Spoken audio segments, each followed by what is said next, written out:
एक सीकर ने प्रश्न पूछा है, अगर अपने ही अपनों का अहित चाहने लगें तो उससे होने वाले दुख से अपना बचाव कैसे करें और ऐसे लोगों के साथ फिर भी सामान्य व्यवहार कैसे करें।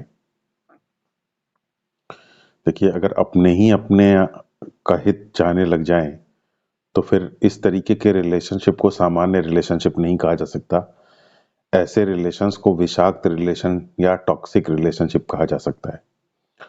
और टॉक्सिक रिलेशनशिप को डील करने के लिए थोड़ा सा अलग अप्रोच की जरूरत है। और इसमें सबसे पहला स्टेप जो आपको लेना चाहिए वो ये है कि आपको टॉक्सिक रिलेशनशिप को ठीक से स्टडी करना चाहिए।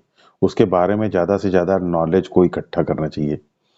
याद रखिए कि जब भी आप टॉक्सिक रिलेशनशिप को या नार्सिसिस्टिक रिलेशनशिप को ठीक से स्टडी करते हैं और टॉक्सिक बिहेवियर को सिस्टेमेटाइज कर पाते हैं, उसको नॉलेज के फ्रेमवर्क के अंदर ले आ पाते हैं, नॉलेज के दृष्टिकोण से देखते हैं, उसको नॉलेज के एम्बिट के अंदर ले आ पाते हैं, उसको नॉलेज के रूप में एक्सप्रेस कर पाते हैं, सिस्टेमेटिकली उसको देख पाते हैं, तो आप ये जानिए कि इसका बहुत बड़ा प्रभाव आपके जीवन में पड़ेगा। क्योंकि इससे सबसे पहले तो आपके अंदर एक विचार में स्पष्टता पैदा होती है, आप कंफ्यूज्ड नहीं रहते हैं। और जब आपके अंदर वैचारिक स्पष्टता पैदा हो जाती है, क्लैरिटी ऑफ थॉट पैदा हो जाता है, तो आपके अंदर एक इमोशनल बैलेंस भी पैदा हो जाता है। रिलेशनशिप को लेकर के आप बहुत ऑब्जेक्टिवली सोच पाते हैं, तथ्यात्मक रूप से सोच पाते हैं। तो रिलेशनशिप के बारे में अपनी नॉलेज को आपको बढ़ाना चाहिए।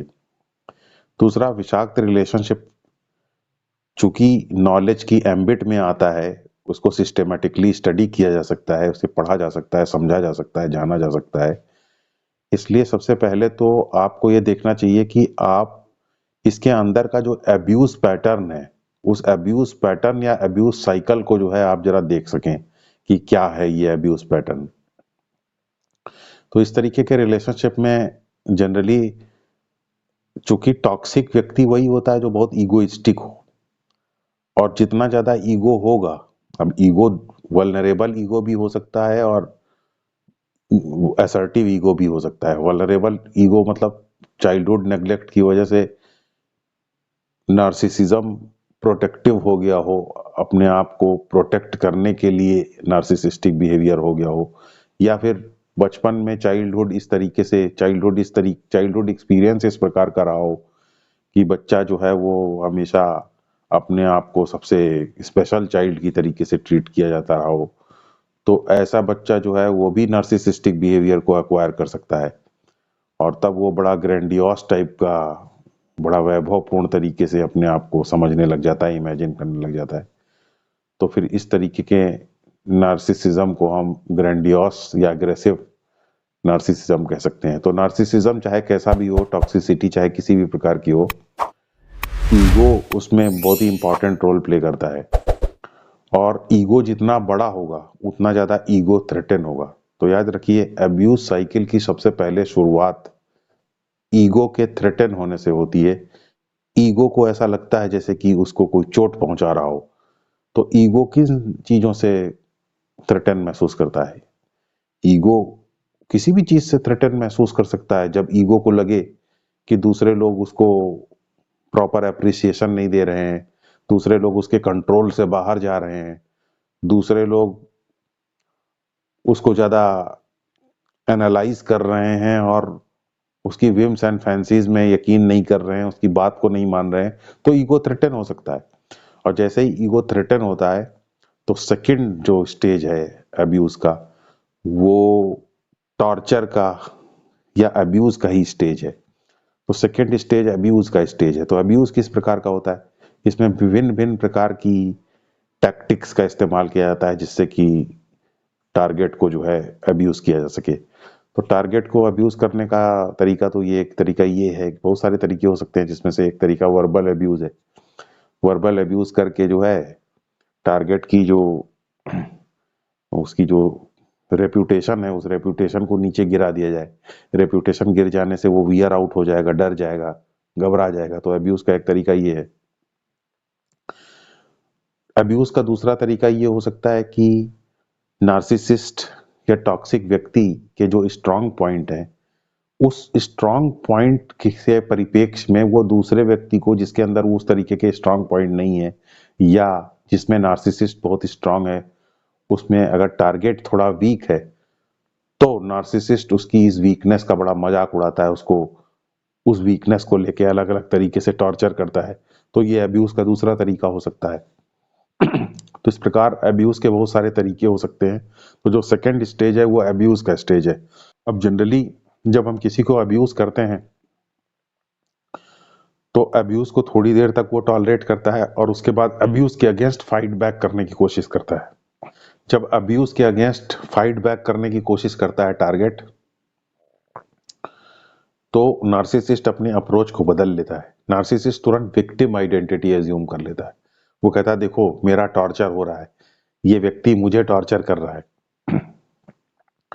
और चूंकि जिसे अब्यूज किया जा रहा है, जो टारगेट है, टारगेट इस तरीके का पहले भी उसकी नार्सिसिस्ट की विक्टिम आइडेंटिटी एज्यूम करने का शिकार पहले भी हो चुका है। तो उसे ये पता है कि टारगेट कब डिफेंसिव हो जाएगा, और टारगेट की डिफेंसिव सिचुएशन को रिकॉल करके नार्सिसिस्ट या जो टॉक्सिक व्यक्ति है वो अपने आप को इस तरीके से महसूस करने लग जाता है, रियली महसूस करने लग जाता है जैसे कि वो बहुत बड़ा विक्टिम हो, और चारों तरफ चिल्लाने लग जाता है कि मैं विक्टिम हूं, मेरा विक्टिमाइजेशन हो रहा है, मेरा विक्टिमाइजेशन हो रहा है। और इससे टारगेट डिफेंसिव हो जाता है और टारगेट बैक फुट पर चला जाता है। और जब टारगेट बैक बैक फुट पर चला जाता है और टारगेट उसके लिए उसको माफी मांगने लग जाता है अपने एग्रेशन के लिए, जैसे कि टारगेट ने ही अब्यूज की शुरुआत की हो। अब्यूज की शुरुआत की थी नार्सिसिस्ट ने, लेकिन अब टारगेट टारगेट को ऐसा लगने लगा है जैसे कि टारगेट ने खुद ही अब्यूज की शुरुआत की है। और टारगेट जो है डिफेंसिव हो जाता है, टारगेट क्षमा मांगने लग जाता है। और जब टारगेट क्षमा मांगने लग जाता है, डिफेंसिव हो जाता है, तो नार्सिसिस्ट बहुत खुश हो जाता है। वो उसको एक्सप्लॉइट करना शुरू कर देता है। टारगेट क्षमा मांगने के बाद उसके झूठ में यकीन करना शुरू कर देता है, उसको प्लेकेट करने की कोशिश करता है, माफी मांगने लग जाता है ताकि नार्सिसिस्ट के साथ पीस को क्रिएट किया जा सके। इस तरह कॉम्प्रोमाइजेस करने लग जाता है। तो विक्टिम आइडेंटिटी नार्सिसिस्ट के अज्यूम करने से जिस तरीके की डिफेंसिवनेस टारगेट के अंदर आती है, सुरक्षात्मक भावना टारगेट के अंदर आती है, नार्सिसिस्ट उसका इस्तेमाल करता है, उसको भिन्न भिन्न कामों में फंसा करके, उसको भिन्न भिन्न तरीके से और टॉर्चर करके और उसको परेशान करके वो अपनी विक्टिम आइडेंटिटी का पूरा फायदा उठाता है। और चौथी स्टेज जो अब्यूज की है वो है एम्पावरमेंट। जब एक बार नार्सिसिस्ट ये देख लेता है कि हाँ टारगेट जो है वो डिफेंसिव हो गया, टारगेट ने सरेंडर कर दिया, टारगेट ने गिव अप कर दिया, तो बस अब उसकी जीत हो गई। और वो इस जीत से टारगेट को कंट्रोल करने की कोशिश करता है, टारगेट को और ज्यादा अब्यूज करने की कोशिश करता है। और ये जो अब्यूज की का तरीका है, ये अब्यूज का साइकिल है, ये ऐसा नहीं है कि यहाँ आकर के रुक जाता है, ये साइकिल फिर से शुरू होता है। क्योंकि ईगो का थ्रेटन होना ये एक नॉर्मल सी बात है, जितना ज्यादा बड़ा ईगो होगा उतना ही ज्यादा थ्रेटन होगा। तो नेक्स्ट टाइम जब तक ईगो नहीं थ्रेटन होता है तब तक ये साइकिल काम करता है, जैसे ही ईगो दोबारा थ्रेटन होता है नया साइकिल शुरू होता है। तो कहने का मतलब ये है कि इस साइकिल को सबको ठीक से समझना चाहिए और साइकिल से बाहर निकलने की कोशिश करना चाहिए। किसी भी स्टेज में एक्सप्लॉइटेशन के इस टॉक्सिक साइकिल से आप किसी भी स्टेज में बाहर निकल सकते हैं, इसलिए इसको प्रॉपरली स्टडी किया जाना चाहिए, प्रॉपरली इसकी स्टेजेस को समझना चाहिए ताकि आप इससे बाहर आ सकें। फिर जो एक्सप्लॉइटेशन टैक्टिक्स ये इस्तेमाल करते हैं नार्सिसिस्ट, उन एक्सप्लॉइटेशन टैक्टिक्स को भी ठीक से जान लेना चाहिए, उन टेक्निक्स को भी ठीक से जान लेना चाहिए। इस शॉर्ट वीडियो में तो इतना ही बता देना काफी है कि ये बहुत सारे तरीके की टैक्टिक्स हो सकती हैं। जैसे फिजिकल लेवल पर तो जिस अब्यूज टैक्टिक का ये इस्तेमाल करते हैं वो है एग्रेशन। और वर्बल लेवल पर ये जिस अब्यूज टैक्टिक टैक्टिक का इस्तेमाल करते हैं वो है फैक्ट्स को ट्विस्ट करना। मेंटल लेवल पर ये जिस अब्यूज टैक्टिक को इस्तेमाल करते हैं वो है आपकी रियलिटी को ही शक के दायरे में ला देना, ताकि आप अपने सेंस ऑफ रियलिटी को ही डाउट करने लग जाएं। और इमोशनल लेवल पर ये जिस अब्यूज टैक्टिक का इस्तेमाल करते हैं वो ये है आपको कंफ्यूजन में डाल देना। फाइनेंशियल लेवल पर ये जिस अब्यूज टैक्टिक का इस्तेमाल करते हैं वो ये है आपके पैसा खर्च करने की के जो रिसोर्सेज हैं उनको कंट्रोल करना, उनको लिमिट कर देना, ताकि आपका एक्सेस पैसे तक खत्म हो जाए और आप जो जरूरत की चीजें हैं वो भी ना खरीद पाए। तो फाइनेंशियल टैक्टिक जो है ये अब्यूज का इनका एक मेन वेपन है। इसके अलावा एक जो टैक्टिक ये इस्तेमाल करते हैं वो है स्पिरिचुअल अब्यूज। स्पिरिचुअल अब्यूज बड़ा ही खतरनाक होता है, क्योंकि स्पिरिचुअल अब्यूज में ये स्पिरिचुअलिटी की बात तो करते हैं लेकिन उसका ठीक उल्टा बिहेव करते हैं, यानी डिकोटोमस थिंकिंग रखते हैं। जैसा होते हैं उसका अपोजिट प्रीच करते हैं, उसका अपोजिट बताने की कोशिश करते हैं। तो इससे व्यक्ति जो है वो बिल्कुल ही टूट जाता है। ये बहुत ही खतरनाक अब्यूज है। सेक्सुअल अब्यूज भी इसका एक तरीका है, इनका सेक्सुअल कोवर्जन एक तरीका है जिससे कि ये अब्यूज करते हैं। तो ये सारी कुछ इनकी अब्यूज टैक्टिक्स हैं। इन अब्यूज टैक्टिक्स को ये लोग यूज करते हैं। तो आपको ये देखना है कि आप किस प्रकार की टैक्टिक्स के विक्टिम हैं, और आपको उन टैक्टिक्स को ठीक से स्टडी करना है ताकि आप उनके द्वारा इमोशनली अनबैलेंस ना हो और सिचुएशन को मैनेज कर सकें। तो आपको इसे देखना होगा। फिर आपको रिलेशनशिप के अंदर इस तरीके के लोगों के साथ रिलेशनशिप में बाउंड्री क्रिएट करना आना चाहिए। बाउंड्री जो है ये एक बहुत ही मिस इंटरप्रेटेड टर्म है। बाउंड्री का मतलब ये नहीं कि आपने अपने आप को एक स्टोन वॉल के अंदर बंद कर लिया और दूसरा व्यक्ति अगर कुछ आपको बोलता है तो आप तुरंत रिवेंज लेते हैं या कोई बड़ा डिसीजन ले लेते हैं उसके खिलाफ या वॉक अवे हो जाते हैं। ये नहीं है बाउंड्री का मतलब। बाउंड्री का मतलब इनफैक्ट इसका ठीक उल्टा है।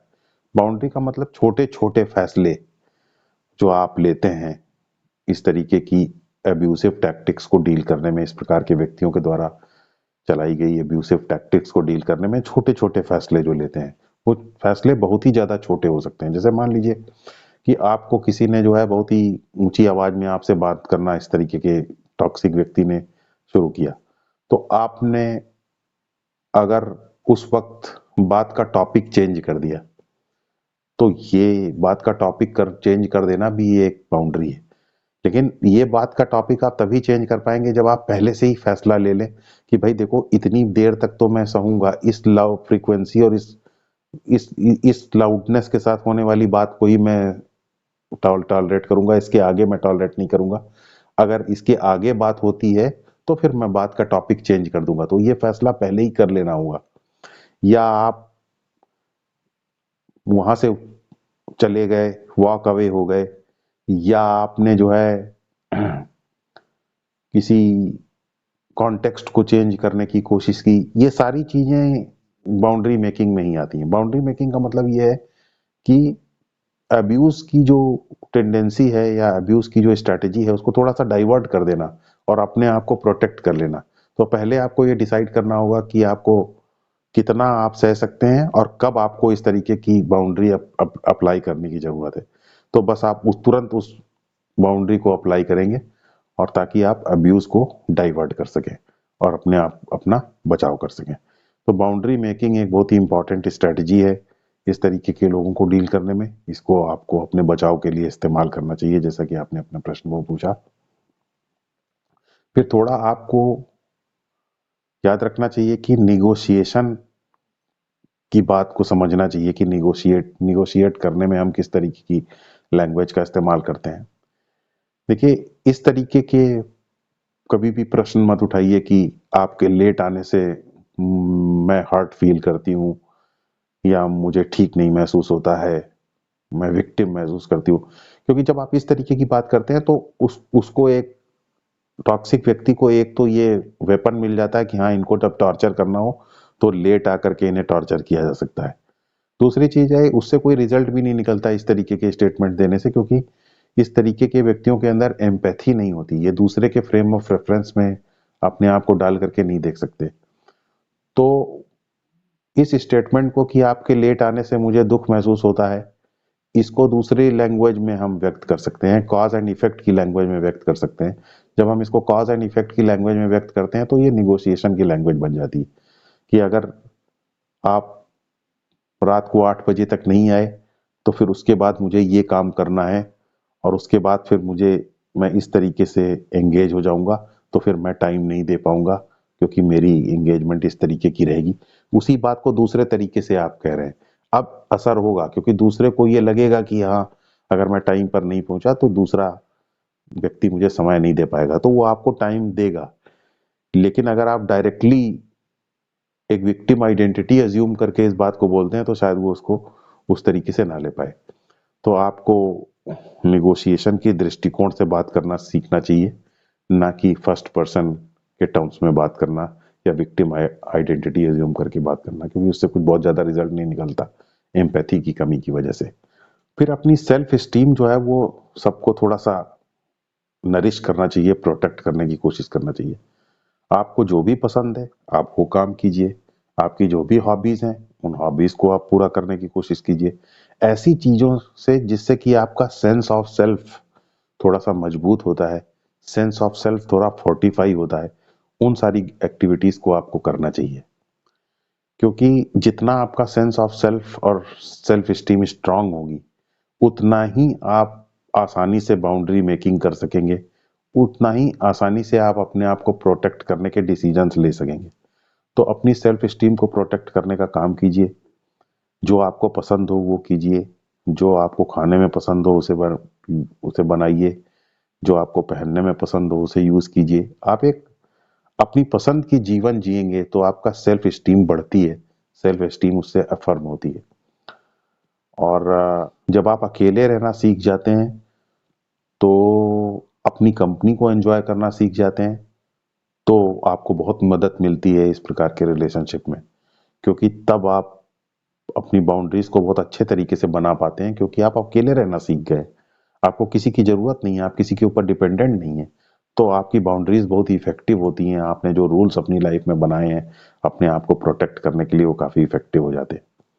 तो ये सारे कुछ टैक्टिक्स हैं जो आपका बचाव, जिनके थ्रू आप टॉक्सिक रिलेशनशिप में अपना बचाव करने के लिए कदम उठा सकते हैं। रही बात रिलेशनशिप में सामान्य व्यवहार कैसे हम बनाए रखें, तो सामान्य व्यवहार बनाए रखने के लिए कुछ चीजें हमें करनी चाहिए। उसमें यह है कि आपको थोड़ा सा डिप्लोमेटिक होने की जरूरत है। याद रखिए, इस तरीके के टॉक्सिक और नार्सिसिस्टिक व्यक्ति जो है उनको अपना ईगो हमेशा फीड करना बहुत जरूरी होता है। तो अगर आप उनके ईगो को थोड़ा फीड कर दें तो उनका रेज या उनका जो एंगर है वो तुरंत खत्म हो जाता है। तो ईगो को फीड करने का तरीका है उनको अटेंशन देना, उनको एडमायर करना, उनको अपना अफर्मेशन देना, अप्रूवल देना, वैलिडेशन देना। ये आप स्ट्रेटेजिकली अगर उनको आप देते हैं रिलेशनशिप को थोड़ा सा ठीक करने में या अपनी लाइफ को थोड़ा इजी बनाने में, तो इसमें कुछ गलत नहीं है, इसे मैनिपुलेशन नहीं कहा जा सकता। क्योंकि ये आप पर्सनैलिटी, उस व्यक्ति की पर्सनैलिटी डिसऑर्डर को ठीक से समझने के बाद कर रहे हैं। यानी कि ये आपकी नॉलेज से आ रहा है, ये आपके मैनिपुलेशन की वजह से नहीं आ रहा है। तो आप इस तरीके की चीजें कर सकते हैं, थोड़ा सा ईगो फीड करके आप रिलेशनशिप को ठीक कर सकते हैं। दूसरी बात, ऐसे लोग जो होते हैं वो बहुत ही वीक होते हैं, उनका अंदर उनके इनसिक्योरिटी का एक बड़ा कॉर्पस होता है। तो उस इनसिक्योरिटी के बारे में बार बार उनको याद ना दिला करके, उस इनसिक्योरिटी के बारे में ज्यादा बात ना करके आप रिलेशनशिप को थोड़ा सा बूस्ट दे सकते हैं, रिलेशनशिप को थोड़ा सा ठीक कर सकते हैं, बिहेवियर को उनके अपने प्रति थोड़ा सा ठीक करने में आपको मदद मिल सकती है। फिर ऐसे लोग जो है अपनी सोशल इमेज को लेकर के बहुत ही कॉन्शियस होते हैं। तो अगर आप इनका कभी कोई पब्लिक एम्बेरसमेंट ना करें, पब्लिकली कोई सीन क्रिएट ना करें या पब्लिकली अगर इनकी इमेज गिर रही हो तो उसको थोड़ा डिफेंड करने की अगर कोशिश करें, प्रोटेक्ट करने की कोशिश करें, तो फिर इस तरीके के लोगों से रिलेशनशिप को थोड़ा सामान्य रखने में मदद मिलती है। फिर चाहे कोई व्यक्ति कितना ही दुष्ट क्यों ना हो, सब सब लोगों के अंदर कुछ ना कुछ अच्छी क्वालिटीज होती हैं, सबका कुछ ना कुछ अच्छा कंट्रीब्यूशन होता है। थोड़ा सा भी कोशिश करके, या रिलेशनशिप जब थोड़े ठीक फेज में हो, तो ऐसा पॉजिटिव चीजें दूसरे के अंदर ढूंढना कोई बहुत ज्यादा मुश्किल काम नहीं है। चाहे वो कितना ही छोटा क्यों ना हो।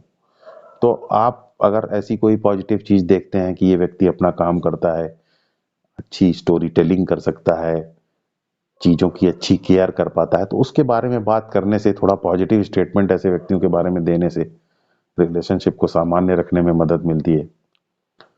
और फिर एंड में मैं आपसे यही कहना चाहूँगा कि टॉक्सिक रिलेशनशिप में अपने एक्सपेक्टेंसी को हमेशा लो रखिए, अपनी अपेक्षाओं को हमेशा नीचे रखिए, क्योंकि जब आप अपनी अपेक्षाओं को नीचे रखते हैं तो आप कम हर्ट होते हैं।